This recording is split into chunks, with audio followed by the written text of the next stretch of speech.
Hey, welcome to Controverbal. Nice of you to join me. Something that fills me with both amusement and despair in equal measures is the extent of ignorance and bigotry about the political sphere. Being from the UK, I can only really comment on my experience here, but I'm led to believe that there's a large proportion of people in the States who are also completely disenchanted with the whole idea of politics. So the fact that many people don't care or understand enough to cast a meaningful vote is worrying, to say the least.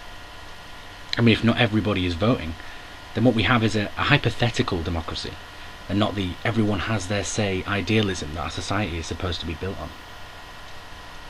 I mean, voter turnout at the recent local elections was below 50%, so voters are actually a minority group.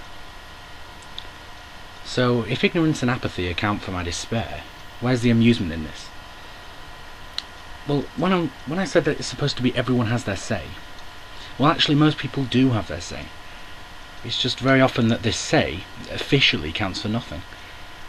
How often do you hear people ranting, usually at nobody in particular, about how they should cut funding here, increase funding there, and taxes. This usually extends to an implication that the politicians don't have a clue what they're doing, and that ultimately they themselves would make a better Prime Minister. Like I say, amusing. But you could just as easily find it deeply troubling.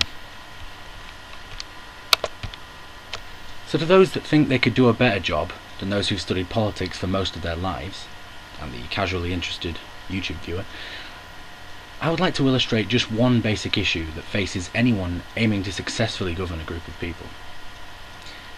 Freedom is one of those terms that seems to have an intuitive meaning. Freedom is good and it is an ideal. People will fight and die for freedom, so surely it has a nice, solid definition. Well, not exactly. It turns out that freedom comes in two opposing flavours, positive and negative. Positive freedom is the freedom to do something, and negative freedom is the freedom from something. And these two forms of freedom don't always get along, because you can't have full positive freedom as well as full negative freedom. You see, this is one dimension, as well as distribution of wealth, that ideologically separates political parties. The further right on the political spectrum you go, the smaller the government, the less involvement they have in your lives, and the more negative freedom you have. Unfortunately, as their involvement in your life decreases, so does welfare and government help, which actually results in less positive freedom. So if less government help would result in your freedom to do things decreasing, then you at least partially rely on the government for your positive freedom. And this is at some level why those with money are more likely to vote for a smaller government, because their wage packets can withstand the lack of government help. Without me really needing to illustrate, the inverse is also true. You want more government help, this means less negative freedom, but more positive freedom. The bottom line is, freedom means different things to different income brackets.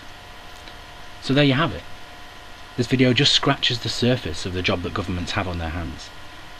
Bear this in mind next time you hear the Postman's Manifesto. I would love to hear your thoughts on this topic. I can't function in a vacuum. Am I wrong about something? Help put me on track. This has been Sam for Controverbal, and thanks for your time.